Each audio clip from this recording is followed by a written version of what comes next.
The massive space station called Nexus Prime floated in the dark void between stars. It was bigger than most planets, with towers that reached up like metal fingers into space. This was the home of the Galactic Council, the group that ruled over thousands of worlds across the galaxy. Inside the main chamber, 12 different alien species sat in their fancy seats. Each group thought they were better than all the others. The Zilithians looked like tall, blue-skinned humans, but with 4 arms and glowing eyes. Their leader, High Chancellor Vexstar, wore robes made of star silk that cost more than most planets made in a year. Ethereals were made of living crystal that changed colors when they talked. They never showed emotions, and thought feelings were a sign of weakness. The Hive Lords looked like giant insects with many eyes and sharp claws. They shared one mind across their entire race and believed individual thinking was stupid. There were others too. The Draknari were like dragons that walked on 2 legs and breathed fire. The Aquarians lived in water tanks and spoke through bubbles. The Mechanoids were robots that had forgotten they were once living beings. All of them had one thing in common. They all looked down on humans. At the very edge of the great chamber sat Captain Jake Morrison. He was the only human in the room, and his simple gray uniform looked plain next to all the fancy alien clothing. Jake had been Earth's representative to the Council for 3 years now. Every day he tried to speak for his people, and every day the aliens ignored him or laughed at him. Today was no different. Jake stood up to address the Council about human colony rights. The moment he opened his mouth, several aliens started making rude noises. The Zilithians whispered jokes about primitive apes trying to talk. The Ethereals changed to colors that meant disgust in their language. The human colonies in the Outer Rim have been peaceful for 20 years, Jake said, his voice steady despite the insults. We have followed every rule, paid every tax, and caused no trouble. We request permission to expand into 3 more systems that are empty and unclaimed. High Chancellor Vexstar stood up, his 4 arms moving in what humans would call a dismissive gesture. The Council has discussed this matter, he said in his deep, booming voice. We have decided that humans are not ready for such responsibility. Your species is too young, too violent, and too stupid to handle more territory. The other aliens nodded in agreement.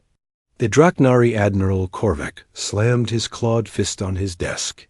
Humans are warmongers, he growled, smoke coming from his nostrils. They fight among themselves constantly. How can we trust them with more worlds? Jake felt his anger rising, but kept his voice calm. Admiral, humans have not started a war in over 50 years. We have been at peace longer than many species in this room. The Hive Lords spoke in their strange, buzzing voice that sounded like 1,000 insects talking at once. Individual humans may claim peace, but the human collective shows aggression. Patterns. Your entertainment shows violence. Your sports celebrate conflict. Your history is written in blood. Every species has a violent past, Jake replied. The Draknari conquered 40 worlds in the last century. The Zilithians enslaved 3 entire races. The Mechanoids wiped out their own creators. Yet you all sit here as respected members of the Council. The room fell silent for a moment. Then Vexstar laughed, a sound like breaking glass. Those actions were necessary for progress. Humans simply fight because they enjoy it. There is a difference between strategic conquest and mindless violence. The ethereals pulsed with colors that meant amusement. Humans are emotionally unstable, they said in their voice that sounded like wind chimes. They make decisions based on feelings instead of logic. This makes them unreliable partners in galactic affairs. Jake looked around the room at faces that showed no respect, no understanding, and no willingness to listen. He had spent 3 years trying to prove that humans deserved a place at this table. 3 years of insults, jokes, and dismissal. 3. Years of watching his people be treated like children who couldn't be trusted with important decisions. "We ask for nothing more than what other species have been given," Jake said. "The right to grow, to explore, to build homes among the stars. We don't want to conquer anyone. We just want to live in peace."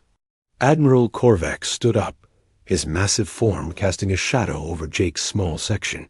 "The decision has been made. Human, the vote will proceed, and your expansion will be denied. Accept this judgment, and be grateful we allow you to keep the worlds you already have." The vote was electronic, and the results appeared on the massive screen above the chamber. 847 votes against human expansion. 1 vote in favor, Jake's own. The number seemed to burn in the air like a brand of shame. "This is unjust," Jake said, his voice growing louder. "You judge us not by our actions, but by your prejudices. We have done nothing to deserve this treatment." Vextar waved one of his 4 hands, and security drones floated down from the ceiling. They were sleek, silver machines with glowing red. Eyes and energy weapons built into their bodies. "The human representative is disrupting council proceedings," Vextar announced. "Remove him from the chamber." The drones grabbed Jake with mechanical arms. They were gentle but firm. As they lifted him from his seat, he looked around the room one last time. The aliens were already talking among themselves, dismissing him, as if he had never been there at all. "You make a mistake," Jake called out as the drones carried him toward the exit. "Humans are not your enemies, but you are making us into them." The aliens laughed. The ethereals flashed colors that meant amusement. The Hive Lords buzzed in what passed for chuckles among their kind. Even the usually serious mechanoids made clicking sounds that were their version of laughter. As Jake was carried out of the chamber, he heard Vextar's voice echoing behind him. "The Dominion fleet will enforce this decision. Perhaps a show of force will remind humans of their proper place in the galaxy." The great doors of the council chamber closed behind Jake with a sound like thunder. In the hallway, the security drones released him and floated away without a word. Jake stood alone in the corridor, his hands shaking with anger and frustration. He pulled out his communication device and sent a message to Earth. Council vote failed. Expansion denied. They're sending warships to enforce the decision. Recommend immediate diplomatic contact with Fleet Commander. Jake didn't know it yet, but his message would be the last peaceful communication between humans and the Galactic Council. The aliens had made their choice, and soon they would learn what that choice would cost them. As he walked back to his small quarters on the station, Jake wondered if his people would ever find their place among the stars. He had no way of knowing that within weeks, the entire galaxy would learn to fear the very name of humanity. The council continued their meeting, already forgetting about the human problem. They had more important things to discuss, like trade agreements and territorial disputes between real civilizations. After all, humans were just a minor species causing minor problems. They had no idea how wrong they were. 3 weeks after the council vote, the Dominion fleet appeared in the sky above Haven. The agricultural world was home to Colony Beta 7, a peaceful human settlement that had been there for 15 years. 50,000 people lived and worked on the planet, growing food that fed human colonies across 3 star systems. The fleet was massive, 20 warships that blocked out the sun. The largest was the Draknari flagship called Fist of Dominion, commanded by Admiral Korvac himself. The ship was 3 miles long and covered in weapons that could destroy cities with a single shot. Lisa Carter sat in her office in the colony's main building, watching the alien ships through her window.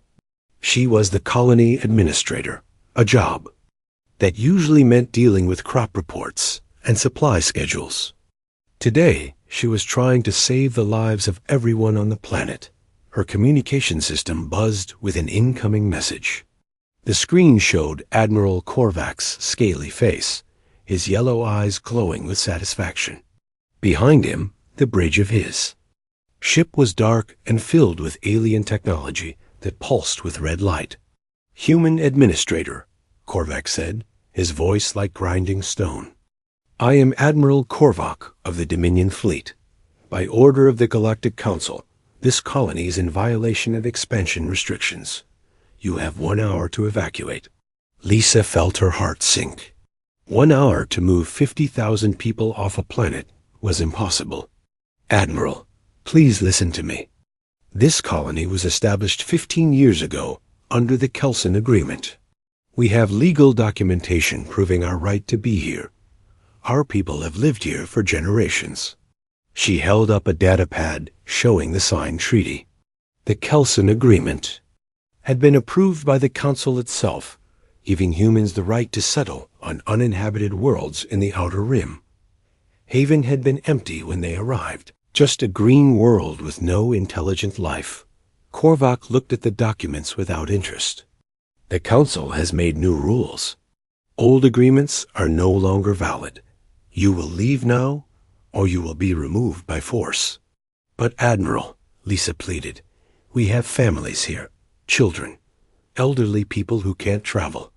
Our transport ships can't carry everyone. We need at least a week to organize a proper evacuation." The Draknari's eyes narrowed. "You misunderstand, human. This is not a negotiation. This is an order. You have 1 hour." Lisa's hands trembled as she tried to stay calm. "Then at least let us use our own ships. We have cargo vessels that can carry more people. Please, I'm begging you. These are innocent civilians." Korvac leaned back in his command chair, a cruel smile showing his sharp teeth. "I grow tired of human begging. You have had your chance to leave peacefully. The Draknari Empire has been at peace for too long. My warriors need practice." The communication screen went dark. Lisa stared at the blank screen, her mind racing. She grabbed her emergency communicator and sent out a colony-wide alert. "All residents report to evacuation stations immediately. This is not a drill. We have less than 1 hour." Across the colony, people dropped what they were doing and ran. For the shelters, parents grabbed their children. Workers left their fields. The elderly were helped by their neighbors. But everyone knew the truth. There was no way to get 50,000 people off the planet in 1 hour. Lisa ran through the streets, helping to organize the evacuation. She saw the fear in people's faces, heard children crying as they didn't understand why everyone was scared. Families were being torn apart, as some made it to the transport ships while others were left behind. The colony's 3 transport ships could hold maybe 5,000 people each. That meant 35,000 would be left behind. Lisa had to make impossible choices about who would live and who would die. She sent one last, desperate message to Admiral Korvac. "Admiral, we're doing everything we can. We've loaded 15,000 people onto our ships. Please give us more time for the others." Korvac's reply came quickly. "Time is up, human. You have had your chance.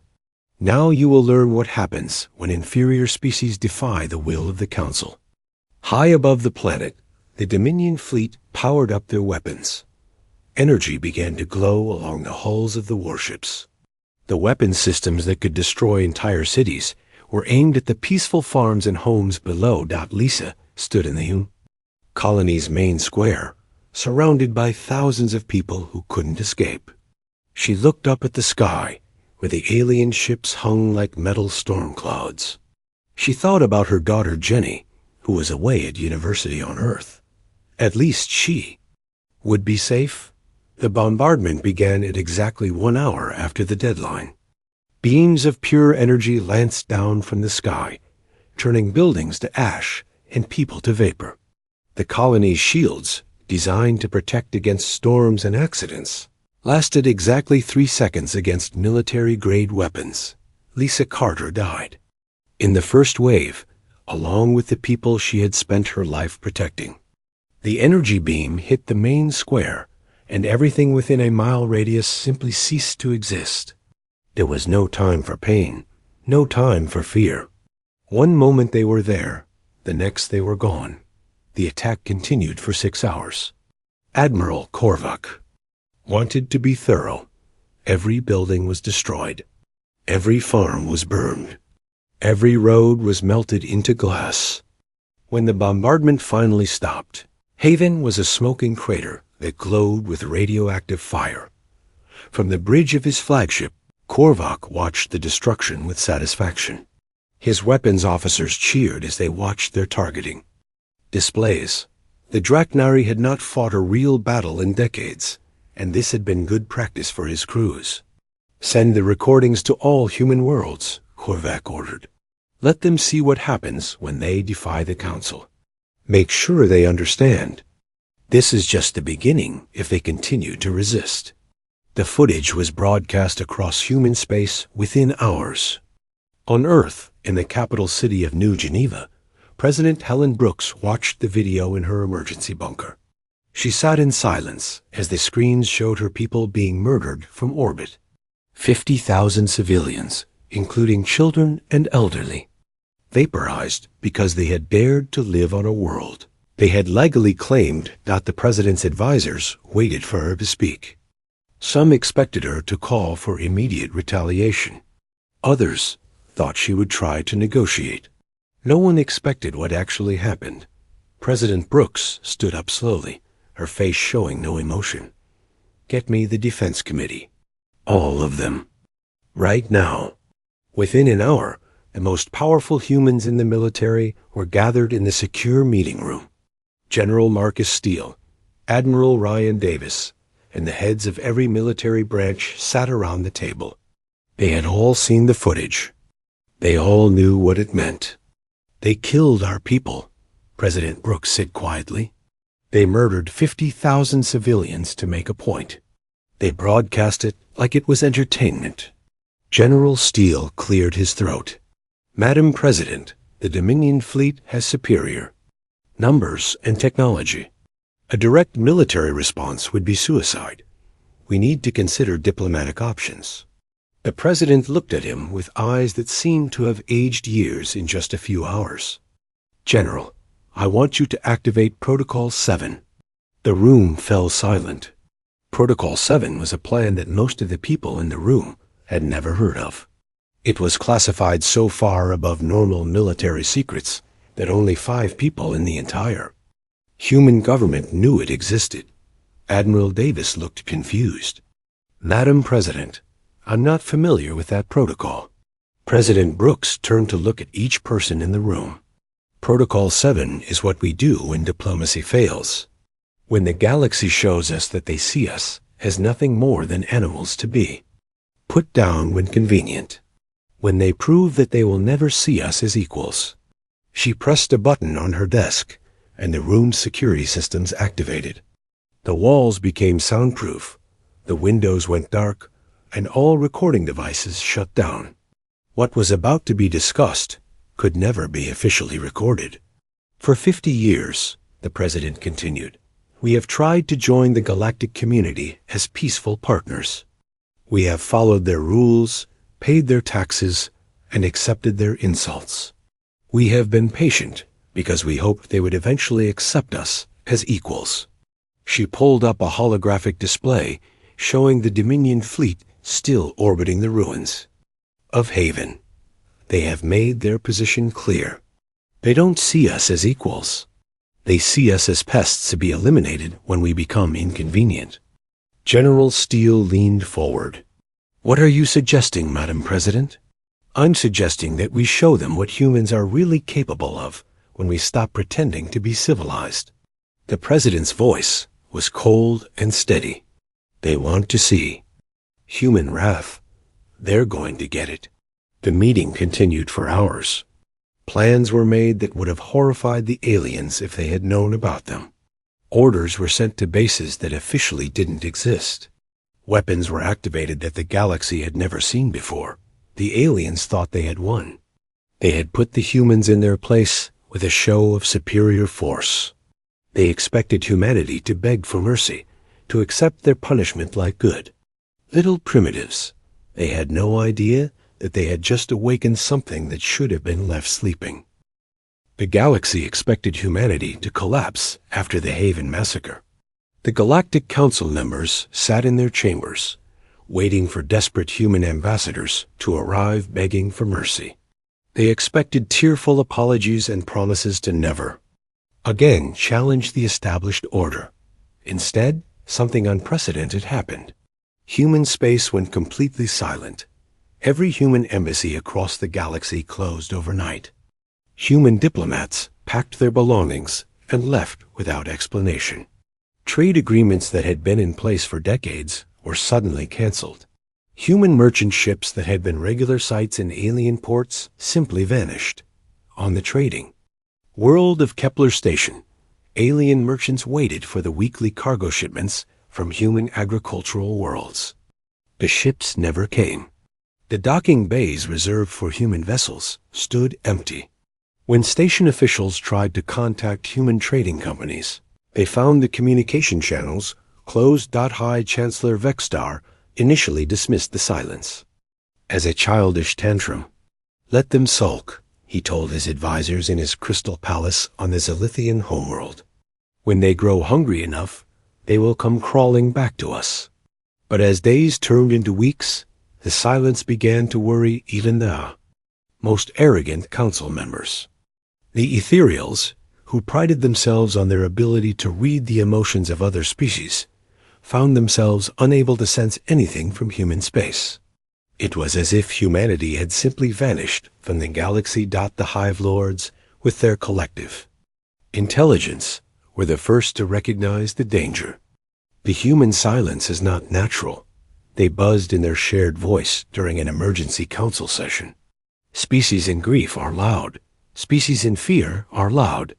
Only species preparing for war are this quiet. Admiral Korvac laughed from his seat. In the military section, let them prepare. What can they do against the Dominion fleet? We destroyed their colony in 6 hours. If they want to fight, we will destroy them all. But even Korvac felt uneasy when intelligence reports began to arrive.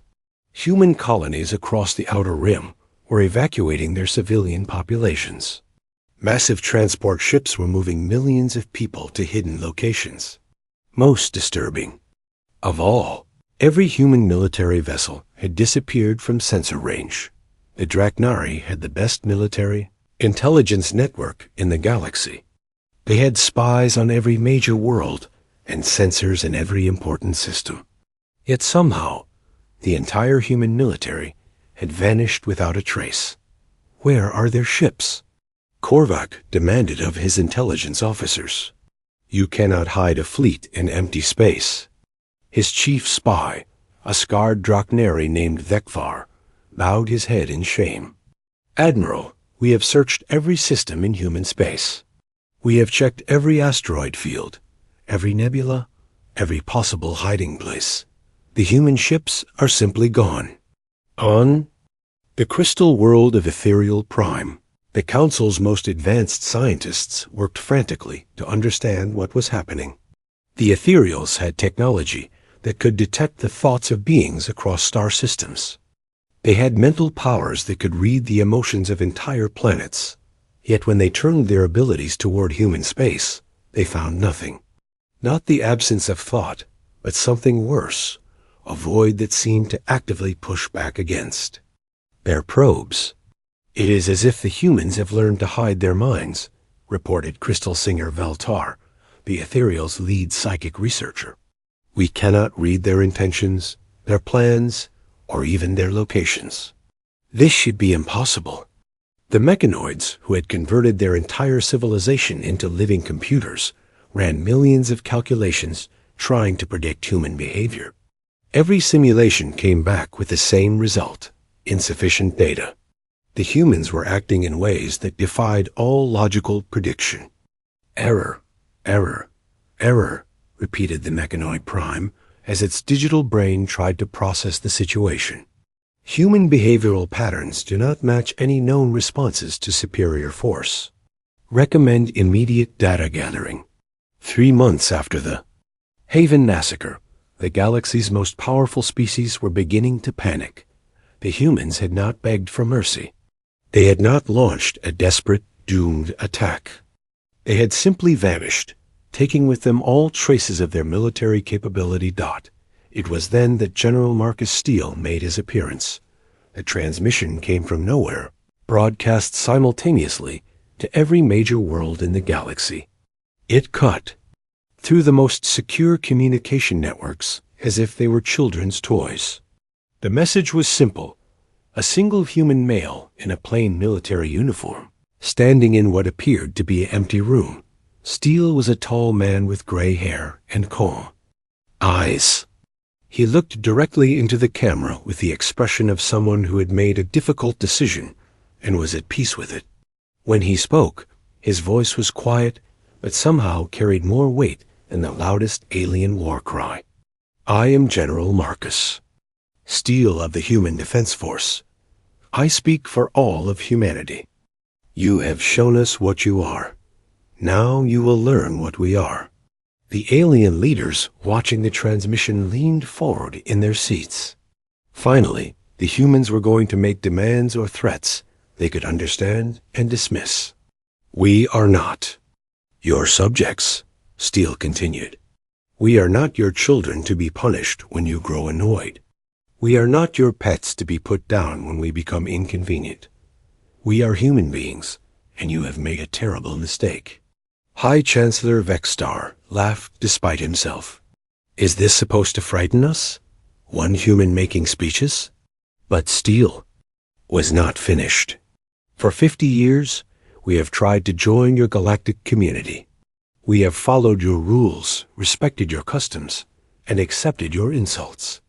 We did this because we believed in peace. We believed in cooperation. We believed that different species could work together. The general's expression hardened. You have taught us that we were wrong. You have shown us that you respect only strength. You have demonstrated that you see mercy as weakness and kindness as stupidity. Around the galaxy, alien military commanders began to feel the first stirrings of unease. There was something in Steele's voice, something in his eyes, that suggested this was not a broken man begging for terms. You destroyed Haven to send us a message, Steele said. You murdered 50,000 innocent people to show us our place. In your order, you broadcast their deaths like entertainment. He paused, and for a moment, the mask of calm slipped. Behind his controlled expression, the watching aliens caught a glimpse of something that made their blood run cold. It was not anger. It was not rage. It was something far more dangerous. Controlled hatred backed by absolute determination. Message received, Steele said, his voice returning to that terrible calm. Now we have a message for you. The transmission showed Steele stepping aside, revealing a window behind him. Through the window, the aliens could see space filled with ships. Not the crude, bulky vessels they associated with human technology, but sleek, dark ships that seemed to bend light around them. The fleet was enormous. Thousands of vessels that dwarfed anything in the Dominion fleet, but it was not the size. That made the aliens afraid. It was the technology. The ships moved in ways that violated known physics. They appeared and disappeared like ghosts. They seemed to be made of materials that absorbed sensor beams instead of reflecting them. For decades, you have underestimated us, Steele continued. You have assumed that because we sought peace, we were weak. You have believed that because we showed mercy, we were incapable of violence. You have thought that because we followed your rules, we had no power to break them. The camera zoomed in on Steele's face. His eyes were like ice, cold and utterly without warmth. You were wrong about everything. Behind him, the impossible human fleet began to move. Ships that had been hidden in the depths of space suddenly appeared around every major alien world. The technology that had kept them invisible was beyond anything the galaxy's greatest scientists could understand. "We are not your victims," Steele said. "We are not your inferiors. We are human, and you have awakened something that should have been left sleeping." The transmission ended abruptly, leaving the galaxy in stunned silence. On every major world, alien leaders stared at empty screens, trying to understand what they had just witnessed. The ethereals were the first to break the silence. "The human fleet," Crystal Singer Veltar whispered, his crystalline form flickering. "With fear. It is already here. They are everywhere." High Chancellor Vextar rushed to his palace's observation deck. In the sky above his homeworld, dark shapes moved between the stars. The humans had somehow positioned an entire fleet in Zilithian space without being detected. Admiral Korvac screamed orders at his bridge crew. "Find them, target them, destroy them." But his weapons officers reported that their targeting systems could not lock onto the human ships. It was as if they were firing at shadows. The Hive Lords buzzed in panic as their collective consciousness was flooded with reports from across their territory. Human ships were everywhere, moving with impossible speed and stealth. The insects' greatest strength, their shared mind, had become a weakness as terror spread through their entire species at once. On Earth, President Helen Brooks stood in her command center, watching displays that showed the positions of human fleets throughout the galaxy. The evacuation of human civilians was complete. The military assets were in position. The weapons that the aliens had never suspected were ready to fire. "General Steele," she said into her communicator, "you have permission to begin Operation Wrath." Steele's voice came back. The first target was Admiral Korvac himself. The Draknari flagship Fist of Dominion was patrolling the border between Draknari and human space when it happened. Korvac stood on his bridge, confident in his ship's massive weapons and thick armor. He had personally supervised the bombardment of Haven, and he wore that victory like a badge of honor. His sensors showed nothing unusual. Empty space in all directions. No sign of the mysterious human fleet that had appeared in General Steele's transmission. Korvac was beginning to think the whole thing had been a desperate bluff. "Admiral," his tactical officer reported, "we're detecting a power anomaly directly ahead." Korvac looked at the main screen. Space itself seemed to be twisting, bending like water around an invisible object. Then, without warning, a human warship materialized right in front of them. The vessel was unlike anything in the known galaxy. It was sleek and dark, shaped like a blade cutting through space.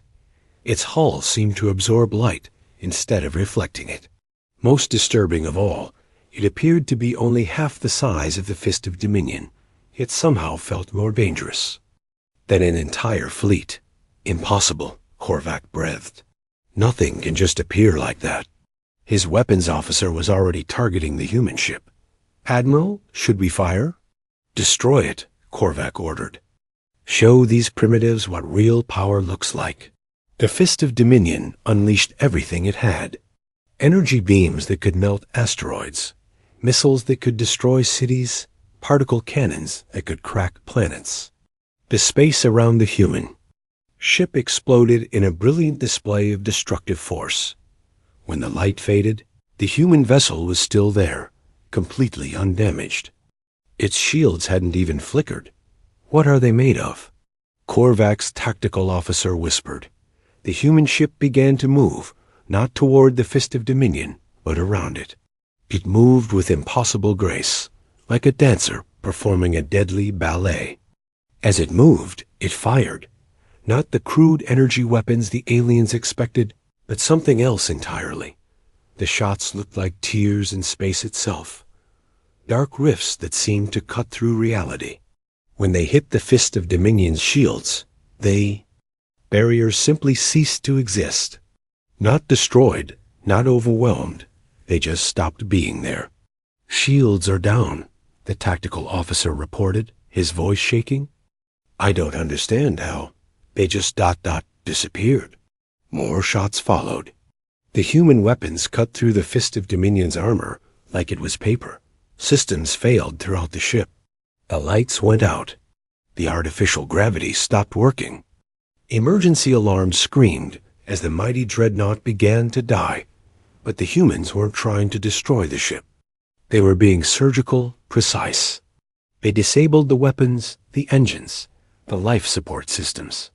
They left the crew alive, but helpless, floating in a metal tomb that had once been their pride. A new voice came over the ship's communications system. It was calm, professional, and completely human. Admiral Korvac, this is Captain Ben Parker of the Human Defense Force vessel Retribution. You are guilty of the murder of 50,000 innocent civilians. This is your judgment. Korvac tried to respond, but his communication systems were dead.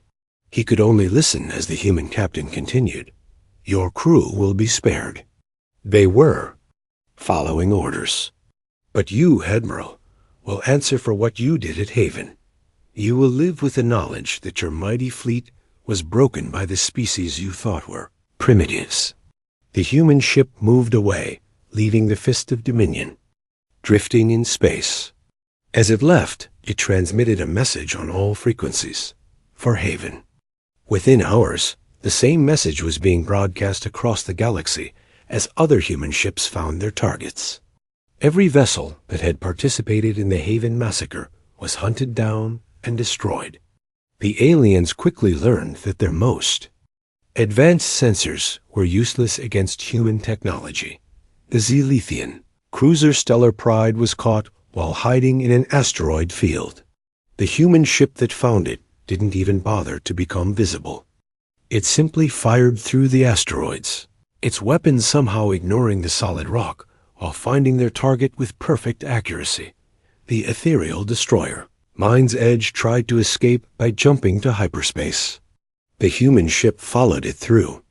The jump appearing in hyperspace itself, something that should have been impossible. The ethereals, who had thought themselves masters of space and dimension, discovered that humans had technologies that made their achievements look like children's toys. But the humans weren't stopping with military targets. They had decided to teach the galaxy a lesson about power, and that lesson required a broader approach. On the Zelithian homeworld, High Chancellor Vextar sat in his crystal palace, protected by the most advanced defensive systems in the galaxy. The palace could withstand the bombardment of an entire fleet. Its shields could repel any known weapon. Its walls were made of materials that could not be broken by any force in the known universe. The humans walked through all of it like it wasn't there. Vex Tar was in his throne room, frantically trying to coordinate a defense against the human fleet when the doors simply opened. Not broken down, not blasted apart. They just opened, as if someone had politely asked them to. 3 humans walked into the room. They wore simple uniforms and carried no visible weapons. They moved with the casual confidence of people who knew they were completely in control of the situation. The lead human was a woman with short brown hair and steady eyes. She looked around the throne room with its golden walls and floating crystal decorations, then fixed her gaze on Vextar. "High Chancellor," she said politely. "I am Colonel Amy Watson of the Human Defense Force. We need to talk." Vextar's 4. Arms trembled as he pressed the emergency alert button. Nothing happened. His guards didn't come. His security systems didn't activate. Even his personal shields, the ones that had never failed, refused to turn on. "How did you get in here?" Vextar demanded. "This palace is impregnable." Colonel Watson smiled, and it was not a pleasant expression. "Chancellor, you really don't understand what you're dealing with. Your defenses are designed to stop weapons and armies. We're not using either." One of the other humans, a man with calm eyes and steady hands, stepped forward. "We're using something your technology can't stop. We're using physics." They didn't explain what they meant. They didn't need to. As Vextar watched in horror, his beautiful throne room began to change. The golden walls turned gray. The floating crystals fell to the floor and shattered. The throne itself, carved from a single piece of diamond, cracked and crumbled. "Stop this," Vextar begged. "What do you want?" "We want you to understand, Colonel." Watson replied, "For 3,000 years, your species has ruled this sector of the galaxy. You have decided who lives and who dies. You have determined which species deserve respect and which deserve destruction." The destruction of the throne room continued. Everything that represented Zilithian power and authority was systematically dismantled. Not destroyed violently, but simply ... undone, as if the universe itself was rejecting the symbols of alien dominance. "You killed our people to send a message," Watson continued. "You wanted us to know our place. Message received. Now we're sending one back." Vextar collapsed to his knees as his palace fell apart around him. "Please," he whispered. "We can negotiate. We can find a peaceful solution." The third human, who had been silent until now, finally spoke. His voice was soft, almost gentle. "Chancellor, did you offer the people of Haven a chance to negotiate? Did you seek a peaceful solution with them?" Vextar had no answer. The children and families he had ordered killed had never been given a choice. "Your empire is over," Watson said simply. "Not destroyed, not conquered, just ... over. You will remain alive to see what comes next. Consider it a mercy we learned from you." The humans left as quietly as they had arrived. Behind them, Vextar sat in the ruins of his palace, surrounded by the broken symbols of his power. Outside, he could hear the sounds of his capital city as human ships moved through the sky like dark angels of judgment. The same scene was playing out across the galaxy. On the Hive Lord homeworld, the great collective consciousness that had ruled 1,000 worlds suddenly found itself cut off from its drones. The humans had somehow severed the psychic links that held the insect empire. Together, billions of Hive Lords found themselves thinking individual thoughts for the first time in their lives, and the terror of it drove many to madness. The Mechanoid Prime, the great artificial intelligence that governed their robot civilization, simply stopped working. Not destroyed, not damaged, it just ceased to function. When the Mechanoid engineers tried to examine it, they found that key components had been altered at the molecular level. The humans had rewritten the laws of physics inside their most advanced computer.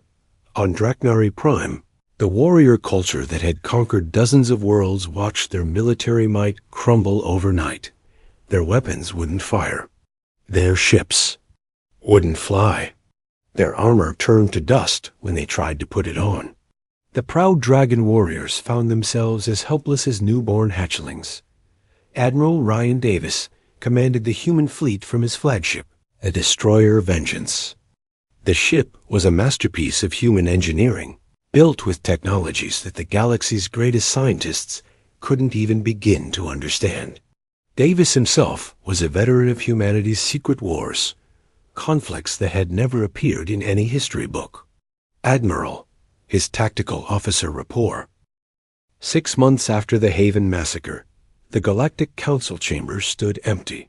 The great seats where the galaxy's most powerful species had once made decisions affecting billions of lives were covered in dust. The golden walls that had reflected alien arrogance now showed only shadows and silence. The chamber had been redesigned by human engineers, but not in the way anyone expected. Instead of claiming it as a symbol of human dominance, they had turned it into something else entirely, a museum of mistakes. The walls now displayed the faces of every civilian killed in galactic conflicts over the past 1,000 years. Names, ages, dreams cut short by the decisions made in this very room. Admiral Jake Morrison stood where he had once been dragged away by security drones. The former captain had been promoted after the war, though he took no pleasure in the honor. He was here today for the final act of what the historians were already calling the humbling. Before him knelt the surviving leaders of the species that had voted to destroy Haven. They were not chained or imprisoned. The humans had learned that physical restraints were unnecessary when dealing with broken spirits. High Chancellor Vextar was barely recognizable. His forearms shook constantly now, and his once proud blue skin had turned pale gray. The fall of his empire had broken something in his mind that could never be repaired. The ethereal delegation had lost their ability to change colors. Their crystalline forms remained a dull, lifeless white, the color of fear in their species. They who had once claimed emotional superiority now trembled like children. The Hive Lords buzzed softly to themselves, their collective consciousness shattered. Individual members of their species were still learning to think for themselves, and the process was driving many to madness. Admiral Kordak was not present. The proud Draknari warrior had taken his own life rather than face the shame of defeat. His empire, built on conquest and strength, had crumbled the moment they faced a truly superior force. Morrison looked at these broken beings and felt no satisfaction. Victory without honor was hollow, and there was no honor in what had been necessary. But there was justice, and sometimes justice was enough. "You asked to see me," Morrison said quietly. "Here I am." Vextar raised his head with visible effort. "Admiral Morrison, we wish to surrender formally, to make reparations, to ensure this never happens again." "To whom would you surrender?" Morrison asked. "The human government has no interest in ruling alien worlds. We never wanted your submission. We wanted your respect." The former High Chancellor's voice broke. "We understand that now. We see what we were blind to before. Your restraint was not weakness. Your mercy was not ignorance. We mistook civilization for primitive behavior." Morrison walked slowly around the kneeling aliens. Each step echoed in the vast chamber, a sound like judgment approaching. "Do you understand what you really lost?" "Our empires," whispered one of the ethereals. "Our fleets, our power." "No," Morrison replied. "You lost something much more important. You lost the right to call yourselves civilized." He stopped in front of a wall display showing the faces of the Haven colonists. 50,000 people who had wanted nothing more than to grow food and raise their families under alien suns. Children who would never grow up. Elderly who had died in terror. Families destroyed because alien leaders wanted to send a message. "Lisa Carter," Morrison said, pointing to one face on the wall. "Colony administrator. Mother of one daughter. Studying on Earth. She spent her final hour trying to save people she knew couldn't be saved, because that's what humans do. We try to save each other, even when it's hopeless." He pointed to another face, Dr. Robert Chun, colony doctor. He stayed at the medical center during the evacuation, treating injured civilians instead of escaping to safety. He could have been on one of the transport ships. He chose to help others instead. The aliens listened in silence as Morrison named more victims. Each name was a weight added to their conscience. Each story a reminder of the lives they had casually discarded. "You wanted to teach us our place in the galactic order," Morrison continued. "You succeeded. You taught us that there is no justice in the universe, except what we make ourselves.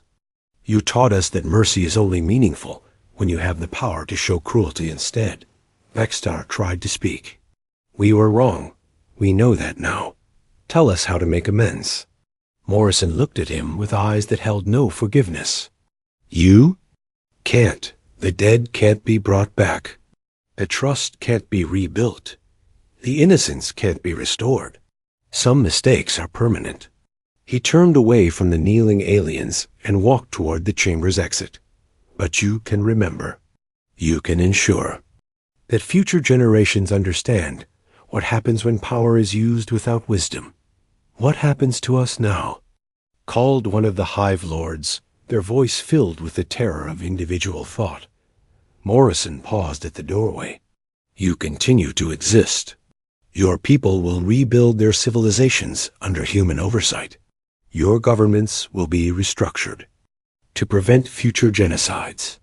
Your military forces will be limited to defensive capabilities only. And if we refuse? The question came from the ethereal delegation. Even in defeat, some spark of their old arrogance remained. Morrison turned back to face them, and for a moment they saw something in his expression that made them remember the overwhelming force humanity had displayed. You won't refuse. You've seen what we're capable when pushed to our limits. You won't risk seeing what we can do when we're not showing restraint. He left them kneeling in the empty chamber, surrounded by the faces of their victims. The aliens would remain there for hours, unable to move, unable to look away from the evidence of their crimes.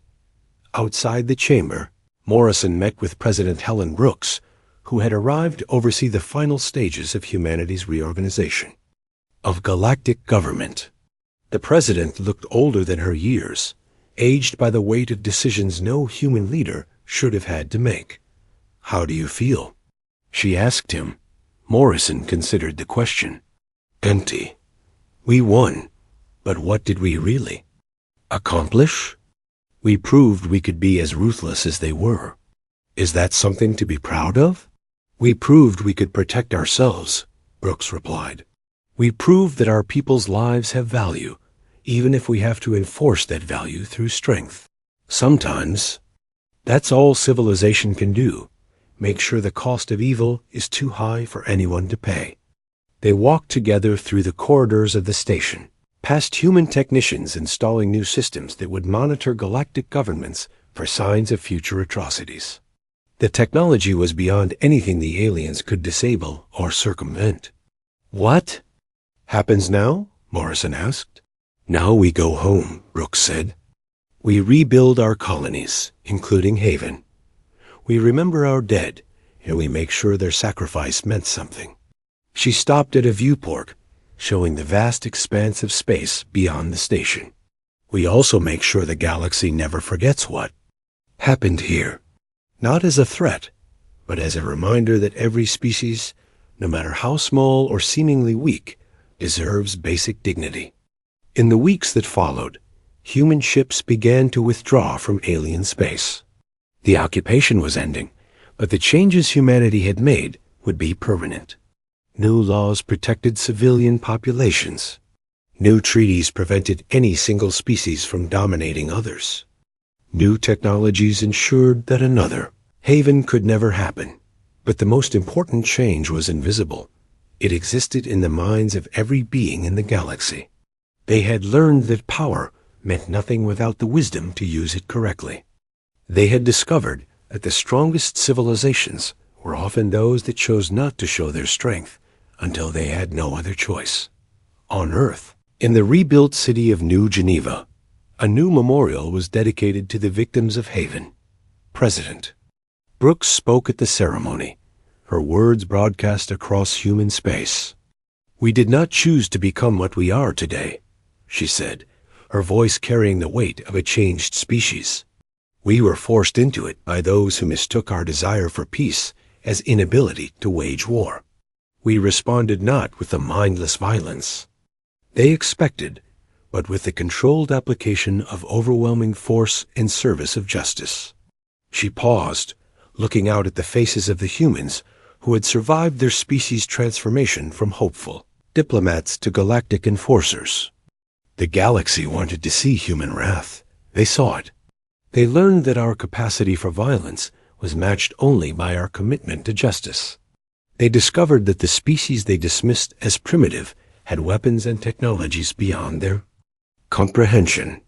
The memorial behind her showed the names of every person who had died at Haven, carved in stone that would last forever. But most importantly, they learned that humanity's greatest strength was never our technology or our weapons. It was our choice to be merciful. When they took that choice away from us, we became something the universe had never seen before. A species with the power of gods and the memory of victims. President Brooks concluded her speech with words that would be remembered for generations. We are not conquerors. We are not rulers. We are humans. We remember our dead, we protect our living, and we ensure that justice exists in a universe that would otherwise have none. That is our burden. That is our strength.